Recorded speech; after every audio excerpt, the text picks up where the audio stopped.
New Thought Media Network.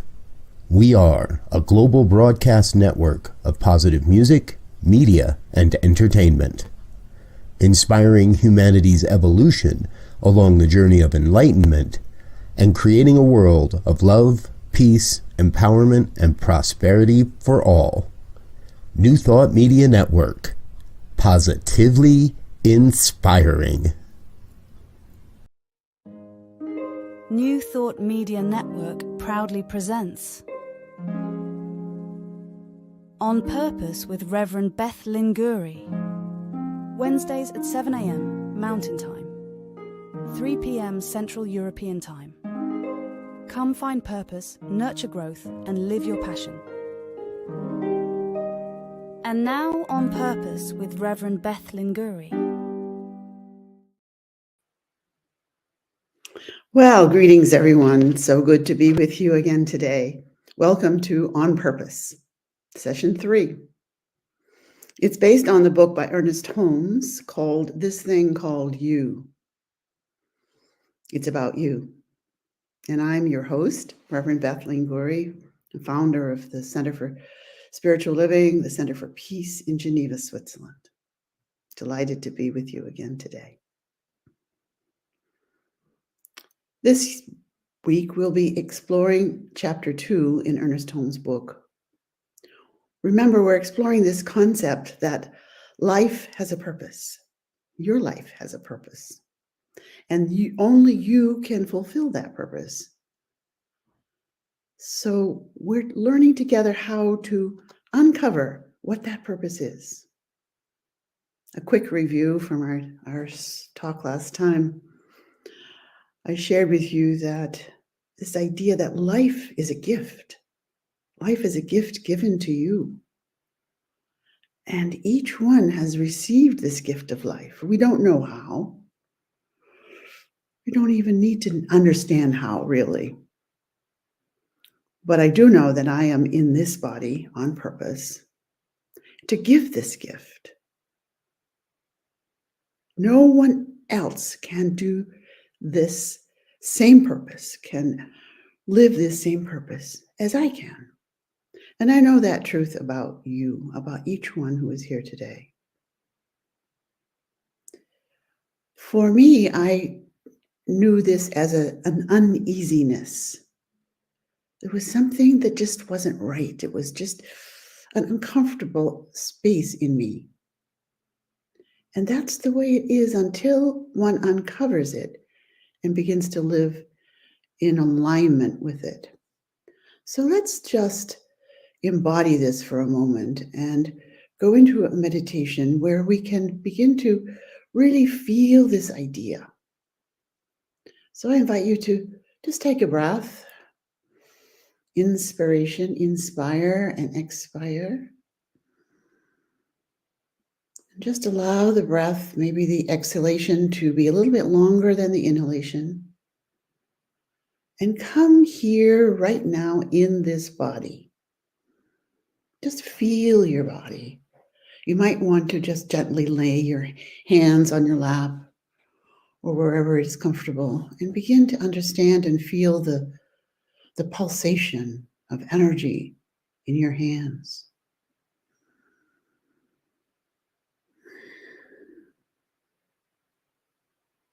This life, this magical life that is before any concept of time, it goes back generations. And it will continue for generations. And it has expressed itself in you right now and right here. This energy of life, it fills you. And there is an urge within you to understand this life purpose that moves in and through you. And so we create this intention today to expand this life within and uncover its purpose. It's there. It's a longing deep within. life. Until you listen to this voice and follow it, you'll have an uneasy longing at the center of your being. Because you want life to live through you. You want joy to express itself in you. You desire this peace of mind, this happiness, success, health, radiant living. And a quality of this life is to accept all, everything, whatever it feels like. Life is incarnate in you, the gift of life. So I encourage you today to accept this life. Just take it, be grateful, and begin to long to express it fully. Because life planted something very unique in you.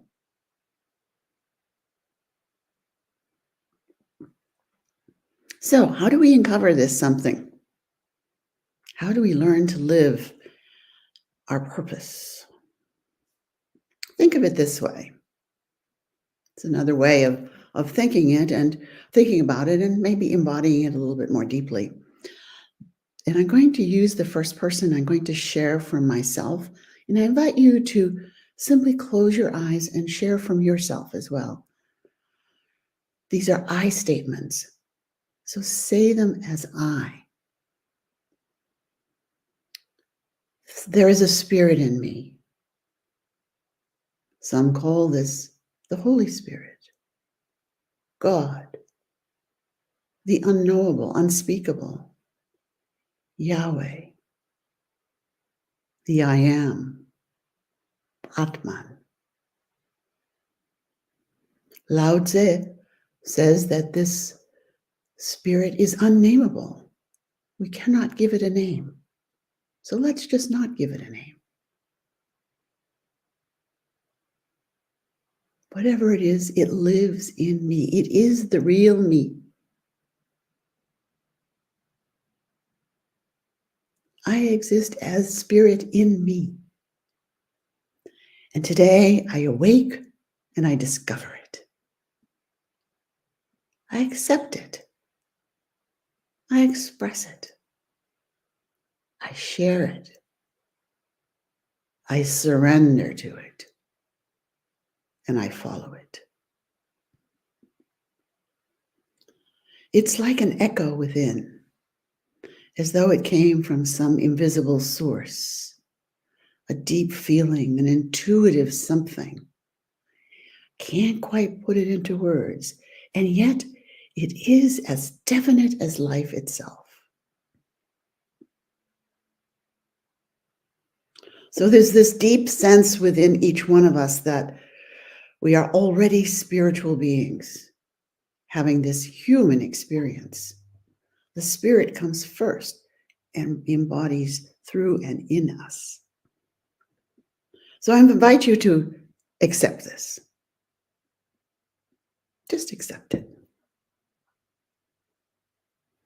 But yet we can block this divine intention. We can dim the light. Just as you can pull out the light plug from your light on your desk and it goes out, so we block this light within, this deep sense of knowing that we are divine. You can ignore it. You can just go on about your daily life and just push it down, let it go, and it will stay there. It won't disturb you, except that it will continually wish to express. There'll be a discomfort. It's almost like, reminds me of a baby. Ernest Holmes uses this analogy. It's like an infant crying in the night. The infant has no realization or awareness what's causing the discomfort. It just knows that it's just uncomfortable and it cries. It feels uneasy, and so it cries. So there may be some tears within that are longing to cry for you.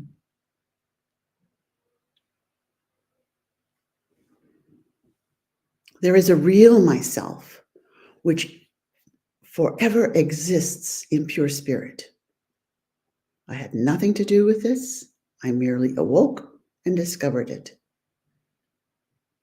And if we can remember back to our childhood, we knew then what that purpose was. There was a time in our life when we absolutely knew. And yet the world presses in.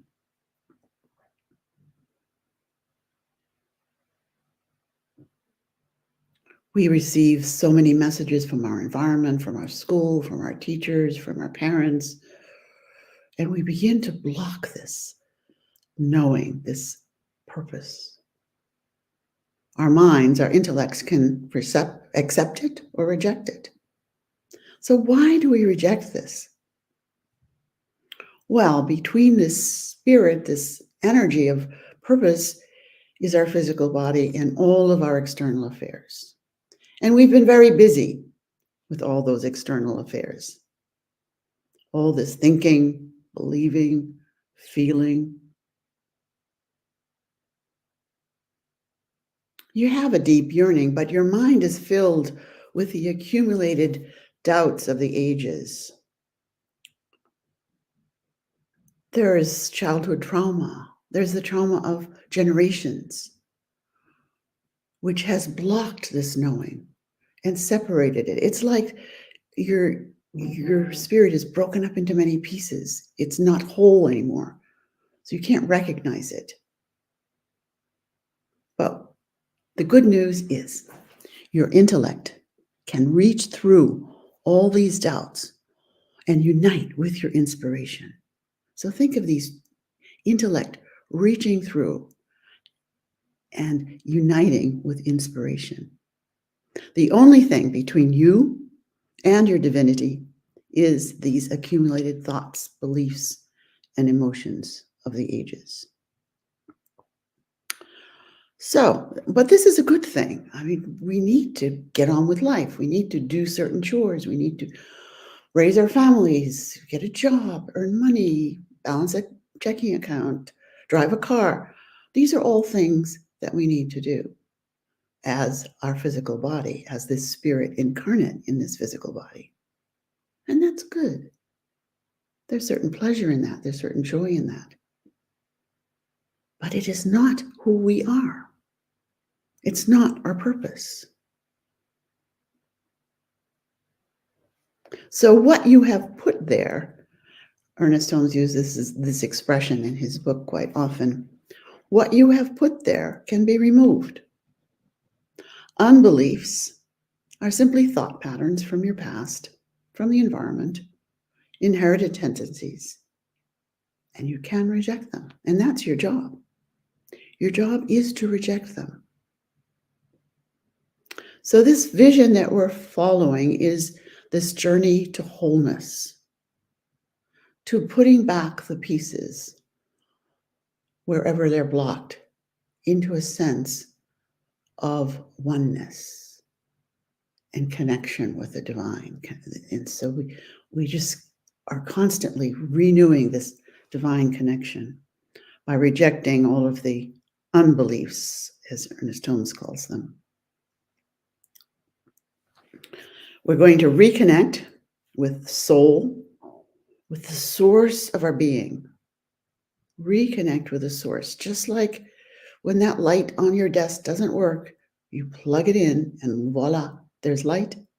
So we are going to replug our self into that source so that we can receive and connect and be connected with that source energy.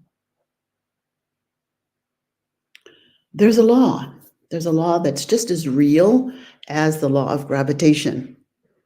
We know that wherever you are at this moment, you're sitting down or you're standing or you're lying down or whatever, you are, through the law of gravitation, you are connected.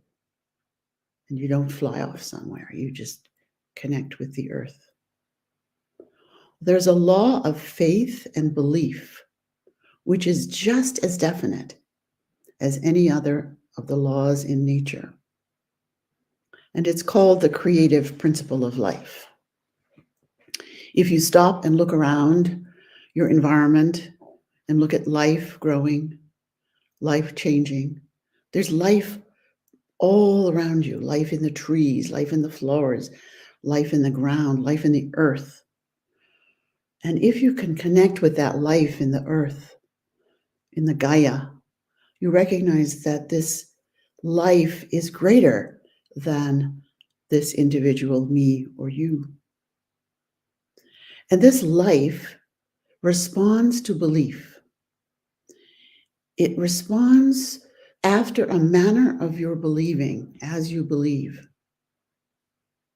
In fact, your life is a mirror reflecting the image of your belief. Your life is a mirror reflecting the image of your belief. So it seems a simple process. It seems a simple task to move into this place of examining beliefs and deciding whether they are serving you or if they're separating you from your life.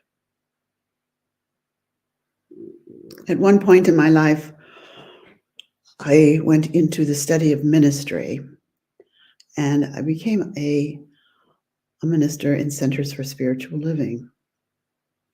And as we were preparing to make this transition from our life into this idea of being a minister, of ministering, of serving, of loving and serving others to uncover their life purpose, I received a gift from a fellow student who gave us all gifts. I opened my gift, and it was a little machine, and you pressed a button, and it spoke, and it said these words to me: if you think you can, or if you think you can't, you're right. If you think you can, or if you think you can't, you're right. This is a quote from Henry Ford.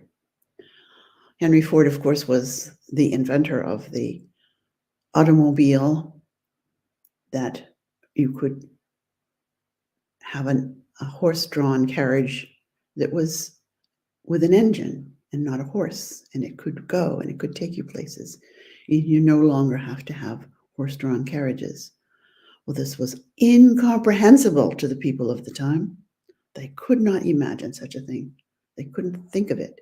And yet now we can't think of life without these automobiles and all of these trains and planes and all of the things that take us from one place to another.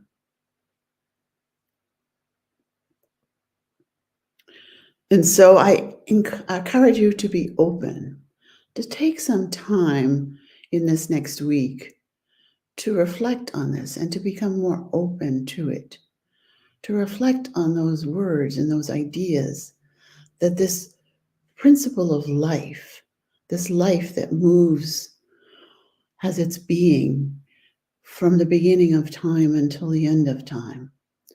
In fact, there is no time. There is no time. This life that pulses through us, through each one of us, is timeless.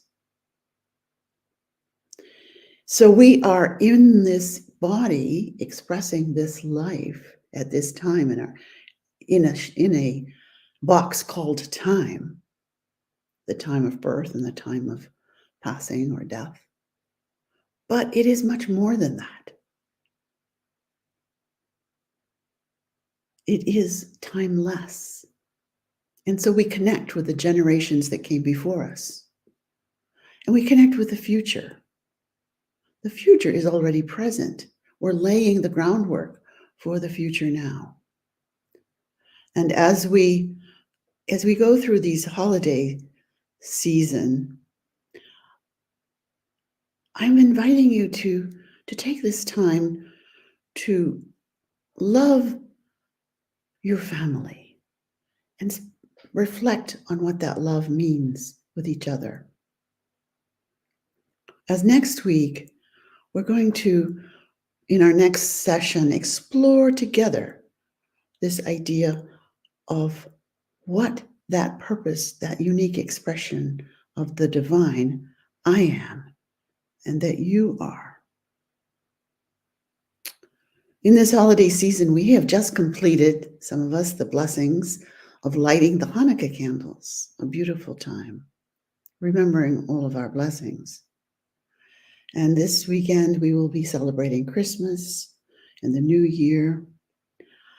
And I want to share with you some words that were written by Thomas Hürel, another one of my teachers. And he has just written this to those of us who are following him during this time of unrest. This time of unrest.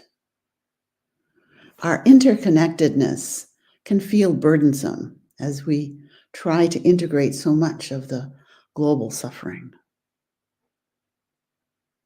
But when we access our inner world through the heart, and we approach our own experiences with empathy, we can be present and we can be compassionate. I'm inviting you during this time, during this holiday season, to take time to connect with yourself, connect with your loved ones. Sense that love, that energy of love, and allow it to expand. The energy of love will expand in you and outward as much as you take it in and allow it. So allow that love to expand and extend out to the whole of humanity. You can envision it expanding out into areas of conflict, but also into areas of beauty. It is all wholeness. It's all come together. There's darkness and light. That is wholeness. And we allow our love to expand and surround all of it. Our purpose is always to love and to serve in our individual and unique way. And when we take time to stay connected to that divinity, to just close our eyes and allow it to just be within, we know the way. I look forward to meeting you again and on this journey and finding the way. So as we close our time together, simply allow your eyes to close and embody these words once more. Take them with you during this holiday time. There is a spirit in me. Some call this spirit God, Yahweh, Atman, no thing, divine. It is the real me that will forever exist in pure spirit. And so I awake. I discover it. I accept it. I express it. I share it. I surrender to it. And I follow it. I look forward to being with you next time. Our purpose is always to love and to serve in our unique way when we take time to stay connected to our divinity. We know the way, and so it is. Thanks for watching. Join us again next Wednesday for more of On Purpose with Reverend Beth Linguri, only on New Thought Media Network. Learn more at www.ntmedia.org.